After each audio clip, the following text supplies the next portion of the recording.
The morning sun crept cautiously over the neatly trimmed hedges of whispering pines, casting long shadows across the cul-de-sac. It was a typical suburban day, the air filled with the scent of freshly cut grass and the faint whiff of someone's overzealous attempt at barbecuing. Our neighborhood had a rhythm, a cadence as familiar as the hum of a distant lawnmower. That was until Karen moved in. Karen. Her name whispered through our streets like an incantation, conjuring images of furrowed brows and wagging fingers. She was the self-appointed queen of the HOA, armed with a clipboard and an insatiable thirst for order.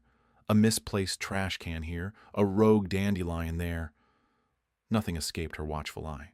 My encounters with Karen began innocently enough, her escalating demands slipping under the radar like a soft drizzle soaking the earth. First, it was a note on my door about the height of my grass. Then, a sharp knock and a reminder about the proper color for our mailboxes. I complied with a quiet nod, my internal monologue a resigned acceptance of her eccentricity. But then, the packages began to disappear.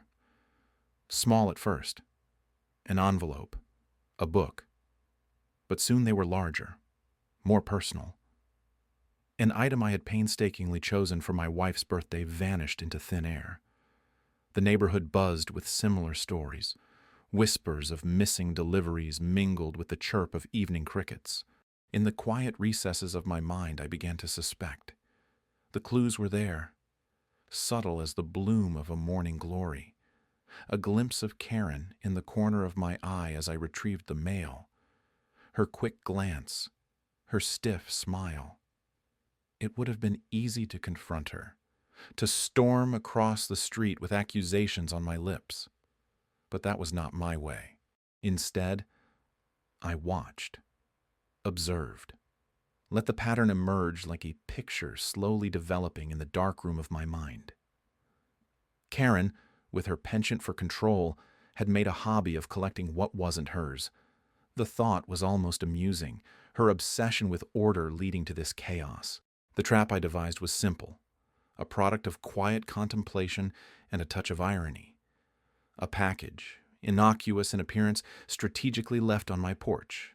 Inside, a harmless smoke bomb, a childhood relic from my days of magic tricks and sleight of hand.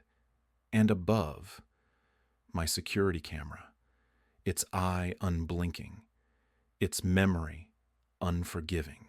I almost felt a pang of guilt as I set it all in motion, my plan as inevitable as the tide.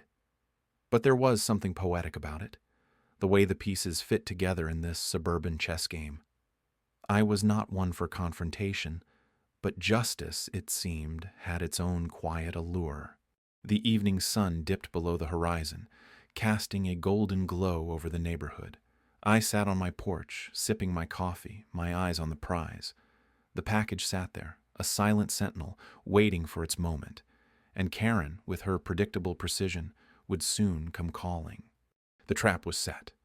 A silent sentinel of justice nestled within the garden gnome's hollow frame, its eyes replaced by the lens of my discreet camera. It stood sentry on my porch, capturing every twitch of movement with a steady, unblinking gaze. I returned inside, the soft click of the door sealing Karen's fate as much as my own. Days trickled by, a slow march of uneventful mornings and evenings splintered by the sharp staccato of Karen's high heels on concrete. Her presence was a specter haunting the neighborhood, a perfumed wraith with a penchant for control, the HOA's iron-fisted matriarch.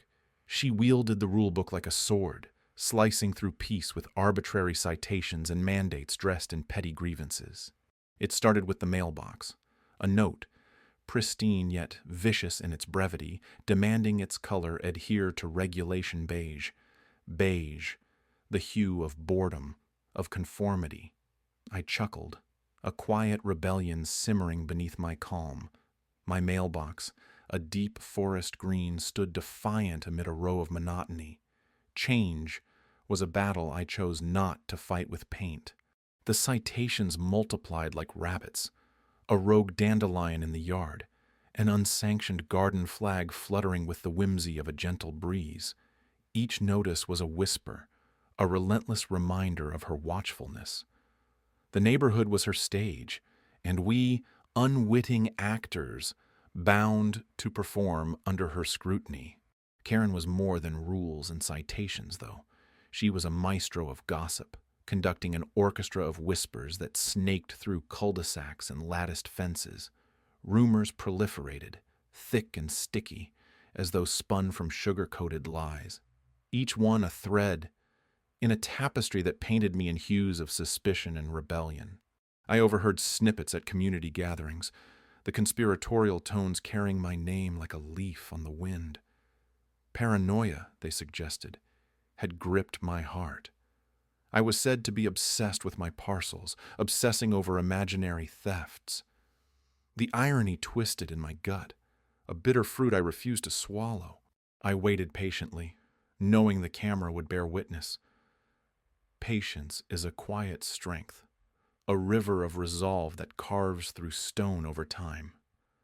I let it flow through me, its currents a balm against the chaos Karen sowed. Then the day arrived, a package at my door, innocuous and inviting. I watched from my window as Karen approached, her predatory grace betrayed by the determined glint in her eyes.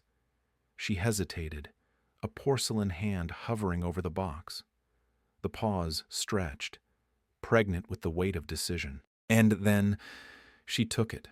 My gnome watched, its lens capturing her theft in stark, undeniable clarity. She disappeared down the street, the package tucked under her arm like a prize. The camera had done its work. Now it was time to see if the law would sing her a dirge of justice. Under the shadow of dusk, I sat in my dimly lit living room, the quiet hum of a nearby street lamp filtering through the window. Karen's antics had reached an intolerable crescendo. The packages she'd pilfered, parcels of my life intercepted by her narcissism, sat like ghosts in her garage. I imagined them whispering my name in the night, longing to come home. Something had to give. With a meticulousness akin to an artist at work, I devised my plan. It was time for a subtle counterattack, one that would expose her greed and restore balance to our little slice of suburbia. The internet was a treasure trove of ideas. I found the perfect solution. A package fitted with a GPS tracker and a camera disguised as an ordinary delivery. It was a Trojan horse of justice. I ordered the device with the same glee a child feels on Christmas Eve, a quiet anticipation buzzing beneath my skin. As soon as it arrived, I set about wrapping it in nondescript brown paper, carefully mimicking the small flaws of a haphazard packaging job. A label affixed with an alias added to the subterfuge. It was convincing, ordinary, the kind of package that might land on anyone's doorstep. The following morning, I set the trap on my porch like an invitation, right under the periphery of the security camera I had installed earlier. With a mix of trepidation and excitement, I waited. Karen's habits were predictable, her greed insatiable. She'd come as sure as the sun would rise, drawn to the bait like a moth to a flame. Hours melted into the afternoon heat. The sun dipped lower, casting long shadows across the neighborhood. And then, like clockwork, there she was. Her silhouette slinked across my lawn, furtive and practiced. She paused, glancing around, missing the lens that watched her every move. I held my breath. Her fingers curled around the package, and with a swift, practiced motion, she whisked it away. The camera captured it all, every frame a testament to her audacity, but the real prize lay within the package itself, ready to sing its digital song to the authorities. I savored the irony. Her own greed had set the stage for her downfall. The police arrived within hours of the signal, armed with evidence undeniable and clear. Karen, caught in her own web of deceit, greeted them with a face that transitioned from surprise to indignation, then to fear. Her protestations hung in the air, impotent and unconvincing as they escorted her to the car. The neighborhood watched in silence, curtains twitching with the excitement of a live drama unfolding. For once the tables had turned. the queen of the HOA, dethroned by her own hand. I stood by my window, sipping tea, my heart light with a strange concoction of vindication and melancholy. Karen's reign of petty tyranny ended not with applause, but with the quiet nods of neighbors who had borne the brunt of her caprices for too long. Justice served, not with a bang, but with the quiet click of a closing car door. In the quiet aftermath, I found a kind of peace. I returned to my daily routines, the specter of Karen's shadow no longer looming over my doorstep. The packages arrived in a steady stream now, unmolested and whole, the world a little more right than it had been before. The sound of wind chimes carried on the breeze, a soft melody that mingled with the whispers of leaves in the early evening. I watched from my front porch, eyes tracing the path that wound through our meticulously maintained neighborhood. Everything seemed ordinary, deceptively so. My trap had been set days ago, a subtle play of patience and observation. Only a few neighbors were aware, words spreading like ripples in a pond, each whisper adding weight to the unfolding drama. They began to notice the vanishing packages, their curiosity piqued by the same frustration that had gnawed at me for weeks. Karen, with her tight-lipped smile and clipped words, moved through the neighborhood like a shadow beneath our lives.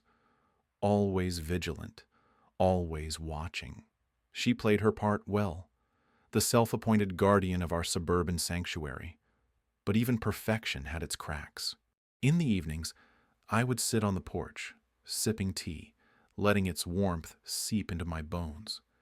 From here, I observed the rhythm of our community, the neighbors' children laughing as they raced their bikes, the distant hum of lawnmowers, the scent of freshly cut grass lingering in the air. Yet, beneath this tranquil facade, tension simmered. Like the slow build of a summer storm, its energy crackling, waiting for release. The neighborhood was a tapestry of secrets, and Karen was its self-styled keeper. The package I'd left on my porch was bait, a plain box, innocuous, yet laden with potential. Inside, a small tracker nestled among the tissue paper, its signal linked to our local police. It was a quiet stand against the chaos Karen had sown. Days passed, each moment stretched in anticipation. Neighbors began to linger longer on their porches, eyes flicking to Karen's house. A silent watch kept over our suburban stage. Some feigned disinterest, others whispered conspiracies, but all were drawn to the unfolding spectacle. Finally, as dusk settled, the air heavy with expectancy, Karen made her move. Her figure, usually so composed, seemed hurried, almost furtive. She approached my porch with a casualness that belied her intent, her movements swift and practiced. The package disappeared into her oversized tote with the ease of slipping into a well-worn lie. I leaned back, the satisfaction a slow burn in my chest. The trap had closed, its jaws set with quiet precision. My phone buzzed softly, a text from the police confirming what we both knew. They were on their way. The neighborhood, a silent audience, watched as the patrol car rolled into view, its lights casting red and blue shadows that danced across Karen's immaculate facade. She stood on her porch, confusion etched across her features, the veneer of control slipping away like the last light of day. No words were needed as the officer approached her. The neighbors watched, breaths held, the moment suspended in the humid air. It was a small victory, perhaps, but one that resonated deeply. Proof that even the most tightly held reins could falter, that justice, however quiet, could still find its way. As the officer led Karen away, her protests a distant murmur, I returned to my seat. The sun dipped below the horizon, leaving a trail of pink and orange in its wake. The neighborhood, once tense and uneasy, seemed to exhale, the storm finally breaking. The wind chimes sang again, their notes clear and bright. I closed my eyes, letting the sound wash over me, a melody of peace, and perhaps, at long last, justice. The morning air was crisp, the kind that sharpened your senses and made even the mundane feel infused with potential. I stepped out onto my porch, coffee in hand, breathing in the promise of a new day. The neighborhood seemed peaceful, a deceptive calm that veiled the storm brewing beneath the surface.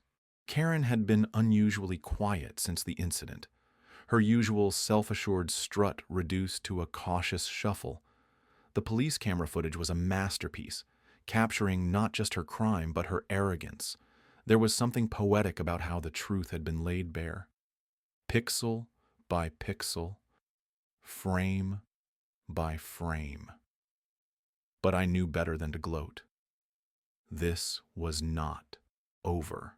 I navigated the legal labyrinth with the precision of a seasoned sailor charting a familiar yet turbulent sea.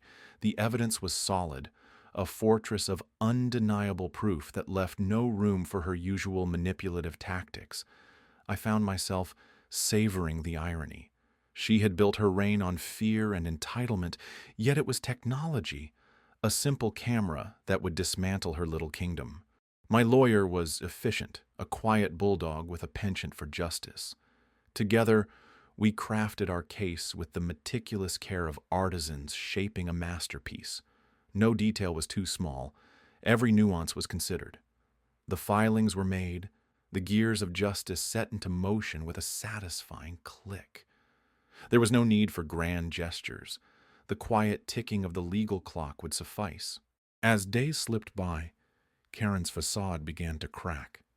She avoided eye contact. Her usual snarky remarks were conspicuously absent. It was as if she knew the walls were closing in, each tick of the clock a step closer to her reckoning. I watched her from a distance, noting the irony of her situation. She had always prided herself on control, yet now she was at the mercy of forces she couldn't manipulate. Then came the notice. Delivered with the gravitas of a royal decree, it summoned her to a judicial face-off. I imagined her reaction, the indignation, the disbelief. A quiet satisfaction settled in my chest, not from her downfall, but from the affirmation of justice. I held on to that feeling, a balm for the wounds her tyranny had inflicted on our community. On the day of the hearing, the courtroom was a stage set for drama, the air thick with anticipation. Karen walked in with a semblance of her old bravado, but her eyes betrayed her, a flicker of desperation masked by a brittle veneer. We exchanged a glance, a silent acknowledgement of the inevitable. The proceedings were swift. The evidence laid out with clinical precision, each piece fitting perfectly into the narrative of her guilt. Her defense, a weak amalgamation of excuses and deflections, crumbled under the weight of truth. The verdict was a foregone conclusion, yet its pronouncement carried the weight of finality. Guilty. As she left the courtroom, I caught a glimpse of something unfamiliar in her eyes. Fear. It was a stark contrast to the brazen confidence she had once wielded like a weapon. She was no longer the invincible Karen of the HOA, but a woman undone by her own hubris. Walking out into the sunlight, the world felt different. Lighter, somehow. The burden of her reign lifted, leaving space for new beginnings. I took a deep breath, savoring the sweetness of justice served. In the end, it wasn't about revenge. It was about restoring balance, proving that no one is above the law.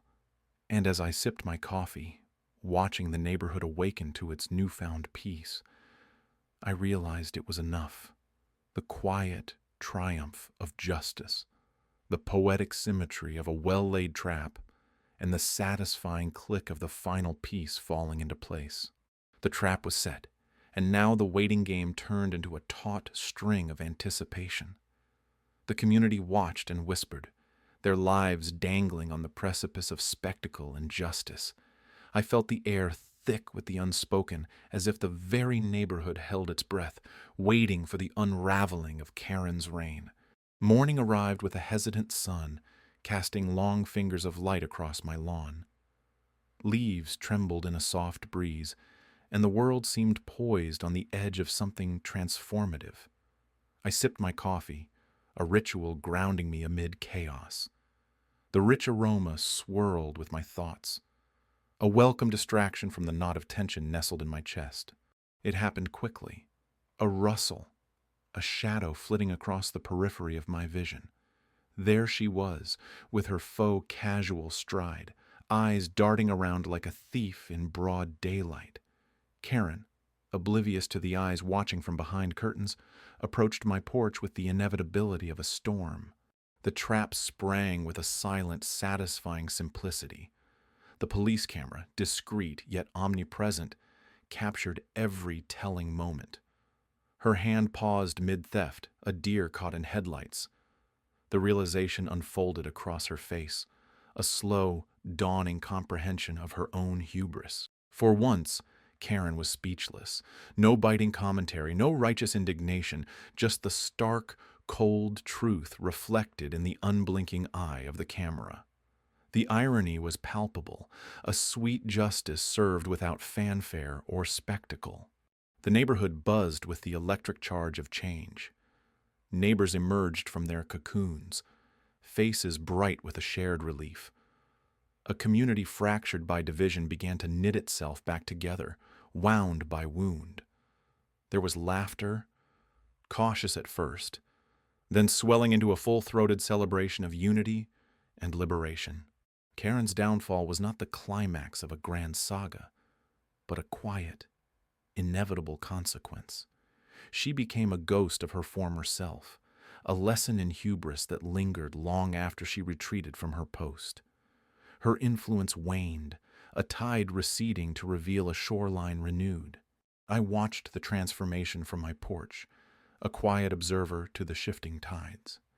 The community, once held hostage by Karen's iron grip, began to breathe again. New flowers bloomed in gardens, children played on the sidewalks, unburdened by the shadow of her vigilant gaze. My heart swelled with a quiet satisfaction, mingling with a tinge of melancholy for what had been lost and gained. The world outside my window was brighter, alive with the promise of untainted tomorrows. I set my mug down, the clink against wood grounding me in the present, the here and now. In the end, it was simple. Justice was not a dramatic crescendo, but a quiet, resolute note that reverberated through our lives, reshaping the landscape with its gentle insistence. The community had found its voice, and in doing so, silenced the oppressive clamor of a single, misguided force. Life, after Karen, was not perfect, but it was ours, reclaimed with quiet dignity and a newfound strength. As I turned away from the window, leaving the past behind, I carried that knowledge with me, a small, invaluable treasure nestled within the heart of the community we had become.